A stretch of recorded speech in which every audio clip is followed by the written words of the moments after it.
The After the Affair podcast with me, Luke Shillings, is here to help you process, decide, and move forward on purpose following infidelity.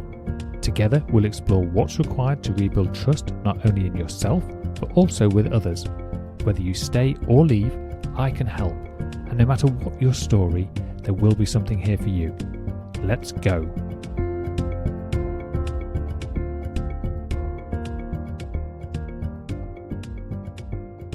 Hello, and welcome back to the After the Affair podcast. I'm your host, Luke Shillings, and today you're listening to episode number 202.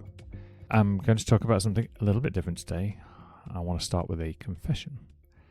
This week, I've been overwhelmed. In fact, it's been more than just this week, but this week in and of itself seems to have peaked. Now, I'm not saying this is like an overly dramatic, everything's falling apart kind of way. There's nothing significantly catastrophic that's happened, and no one's been rushed to hospital. There hasn't been some huge emergency crisis as such. It's just that life has decided to throw several completely normal things at me, just all at the same time. I'm currently in the middle of moving house, not the exciting bit where you unpack the boxes and decide where everything goes. Think of it more like the messy bit, the decorating, the chasing suppliers, the coordinating trades, organising removals, the endless, boring admin, all of the decisions that just seem to, oh my word, never, ever, ever, ever end.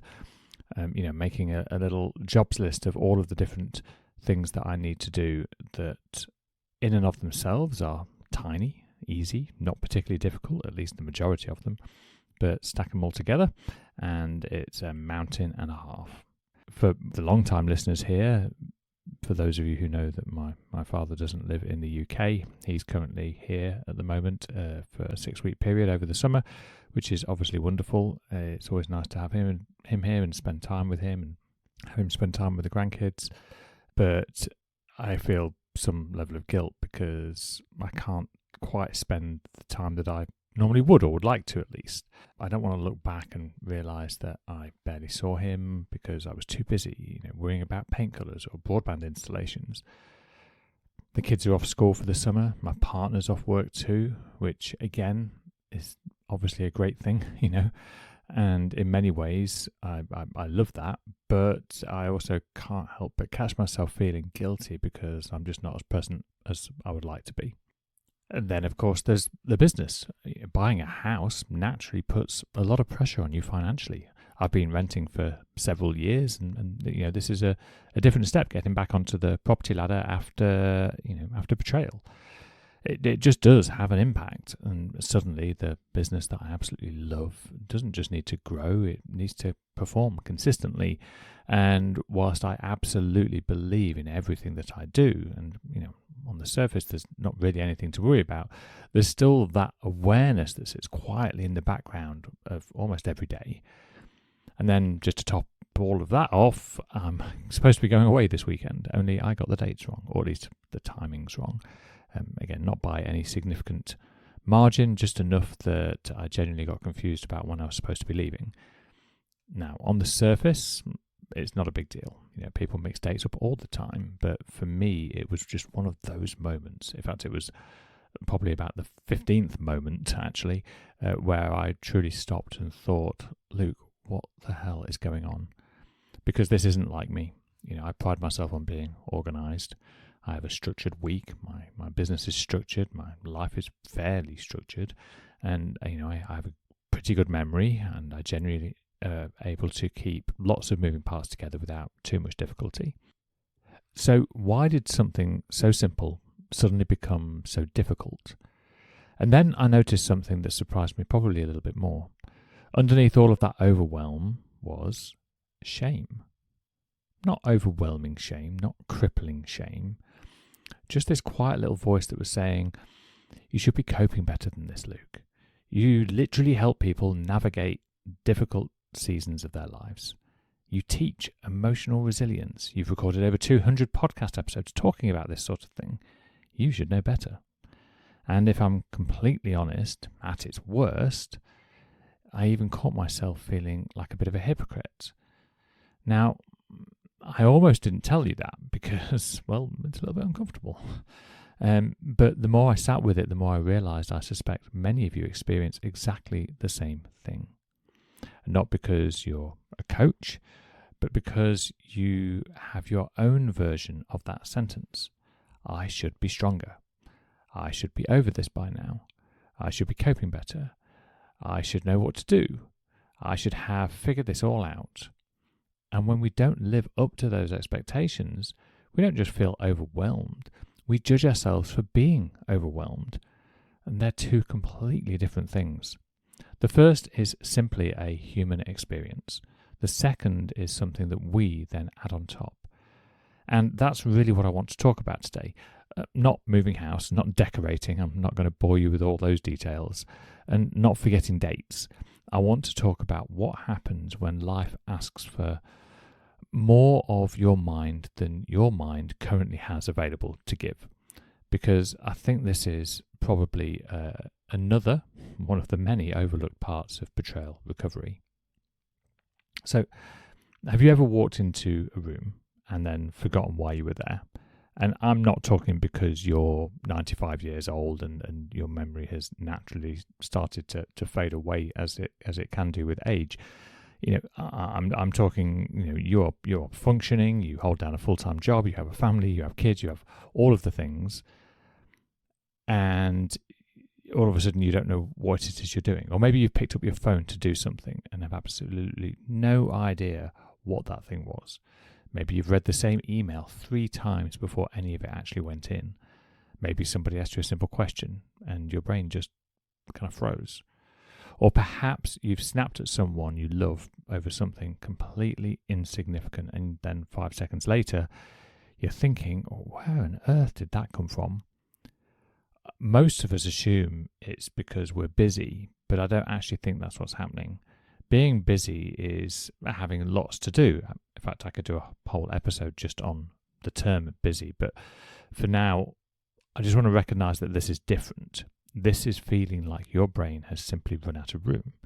It's a bit like, we've had hot weather here in the UK recently, and as in lots of other places in the world, and my computer has been struggling, and it's been demonstrating its struggle with its fan whirring like crazy and the little cursor on the screen doing little circles, and it feels like my brain is just like that.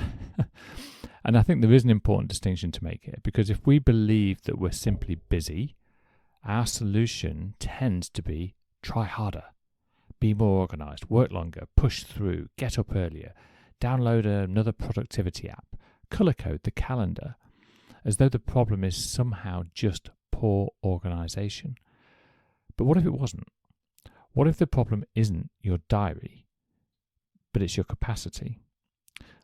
Think about your own situation for a moment.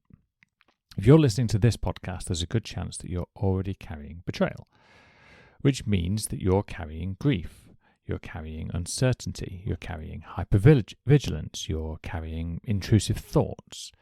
You're trying to decide whether somebody's telling the truth. You're questioning your own judgment. You're trying to rebuild trust. Sometimes you're trying to hold a family together at the same time. None of that appears on your calendar. No one looks at you and says, wow, you spent 4 days today regulating your nervous system. Because it doesn't look like that. It simply happens silently, quietly in the background. Life just keeps asking things of you while you're already carrying something incredibly heavy that nobody else can see. And that's before normal life gets involved. Work, children, finances, parents, school holidays, laundry, shopping, relationships, appointments. Life doesn't pause simply because you've been betrayed. It keeps arriving. And I think that's where many people become incredibly unfair to themselves, because they compare themselves today to the version of themselves that existed before betrayal, or they compare themselves to somebody else without considering what each person is carrying. Of course you're struggling more.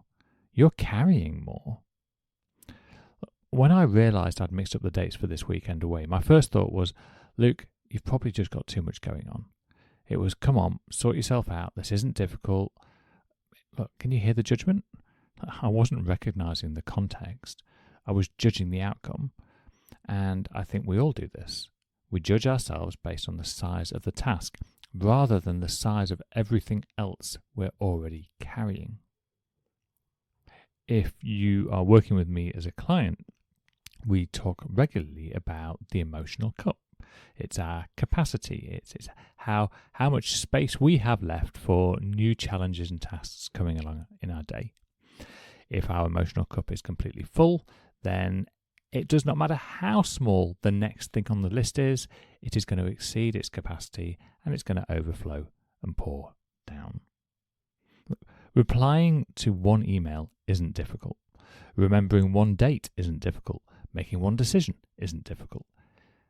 Until it's not just one email or one date or one decision.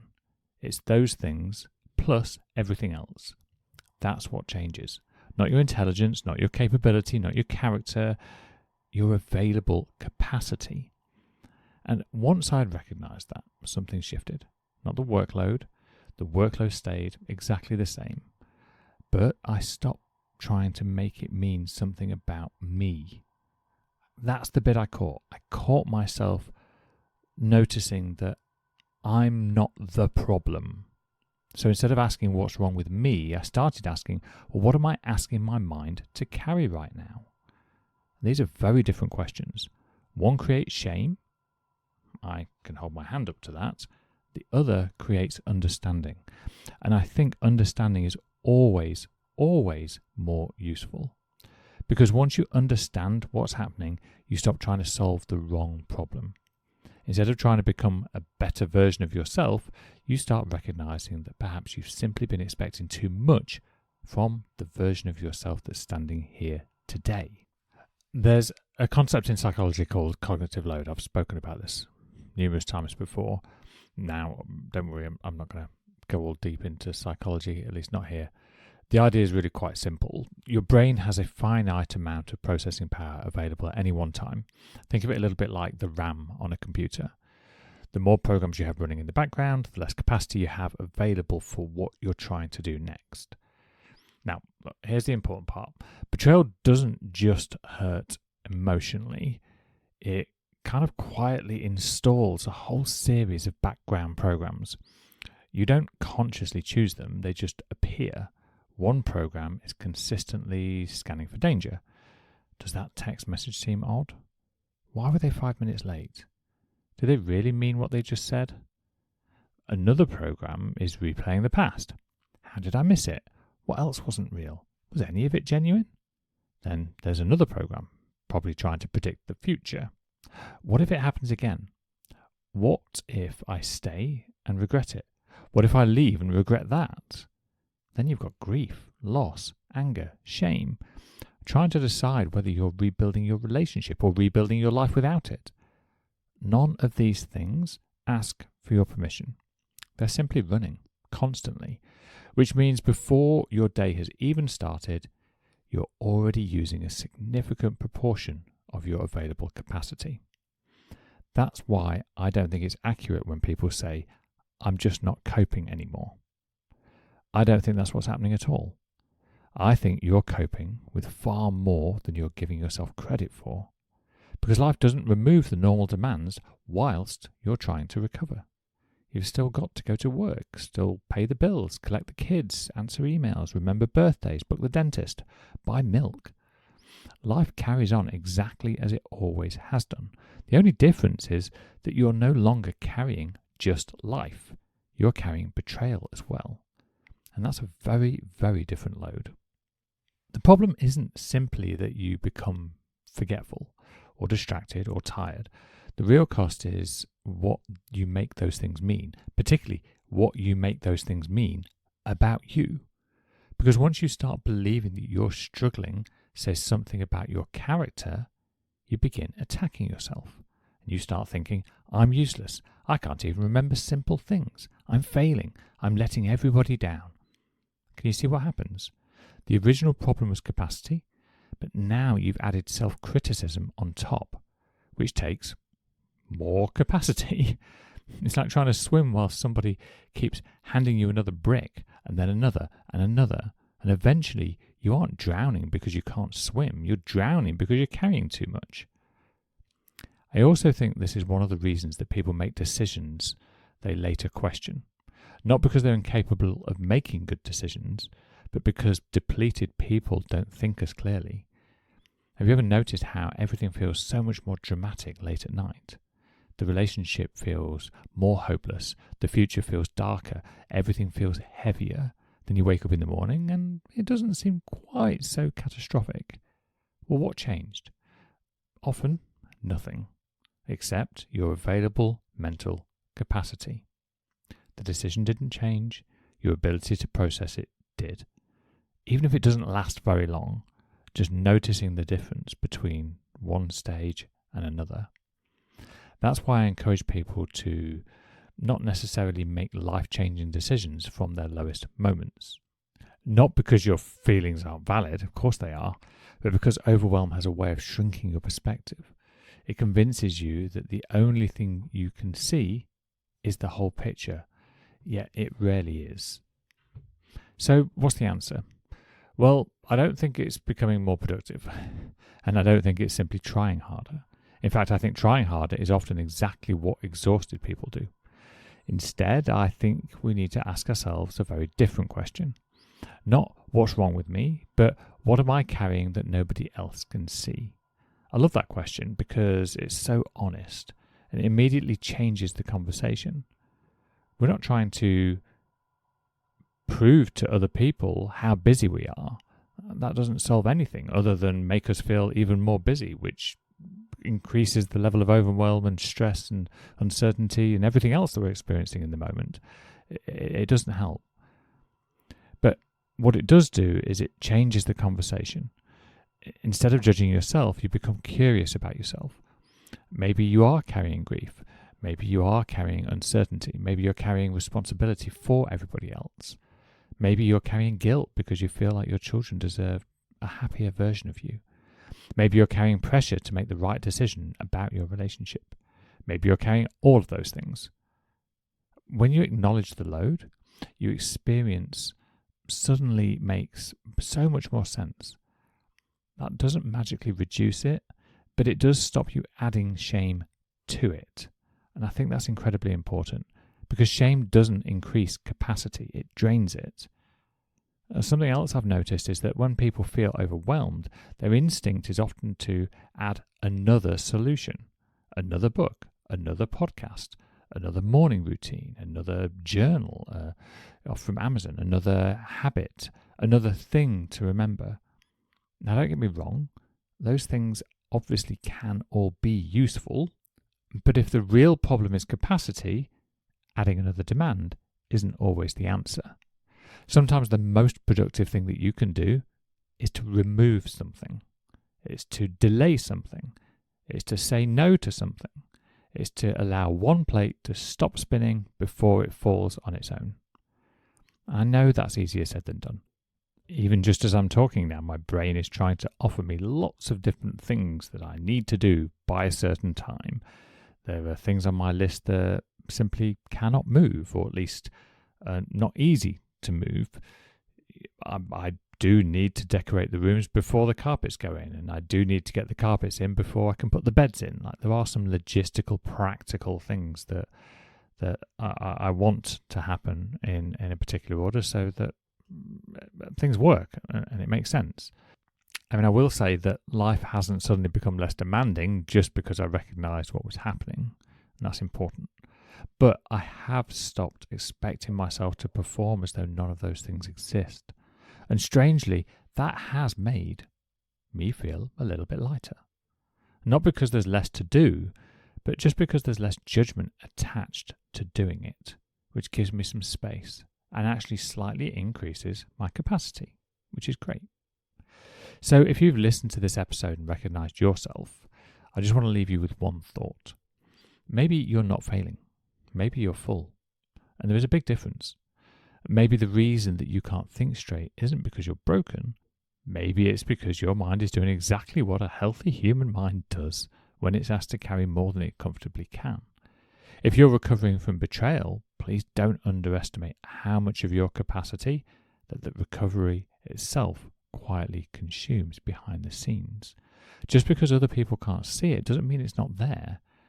Just because it's not on your calendar doesn't mean it isn't work. It is real work, difficult work, and often invisible work. And perhaps that's why I wanted to share a little bit of my own week with you. Not because moving house compares to betrayal, it doesn't, I can confirm that, although it is stressful, but because it reminded me of something that I think all of us need reminding of from time to time. Even the people who teach us this stuff. We're still human. I'm human. I still get overwhelmed. I still forget things. I still catch myself judging myself. And I still have moments where I think I should be coping better. The difference isn't that those thoughts disappear, it's recognizing them for what they are. Thoughts. Not evidence, not proof, not facts. They're just thoughts. So the next time you catch yourself forgetting something, or snapping at someone you love, or reading the same email 3 or 4 times, or feeling frustrated because your brain simply just doesn't seem to want to cooperate in that moment, before asking what's wrong with me, try asking this instead. What am I carrying that nobody else can see? And I have a feeling the answer to that question will be far kinder and far more accurate. If today's episode has resonated with you, I'd really encourage you to spend 5 minutes this week writing down everything that you're currently carrying. Not just the obvious things, and we're not trying to make the list long on purpose to justify it. Let's just be honest. And think about some of the invisible things too. Because sometimes seeing the full weight of what you're holding is enough to stop blaming yourself for struggling to hold it. And if part of that invisible load is the aftermath of betrayal and you'd like some help putting some of that weight down, that's exactly what I help people do inside my one-to-one coaching and within the After the Affair collective. If you're on socials, then come and join me over at Instagram at MyLifeCoachLuke. And if you've been finding this podcast helpful and you'd like a little bit more support between episodes, I'd love you to join my email community. Each week I share additional insights, practical tools, and personal reflections that I don't always talk about on the podcast. It's a chance to go a little deeper and continue your recovery with me there. You can sign up at lifecoachluke.com and I'll make sure that you hear about new episodes, free resources, and anything else that I think will genuinely help you move forward. Okay, thank you ever so much as always. I can't wait to speak to you again next time. And remember, go easy on your capacity. Okay, I'll see you.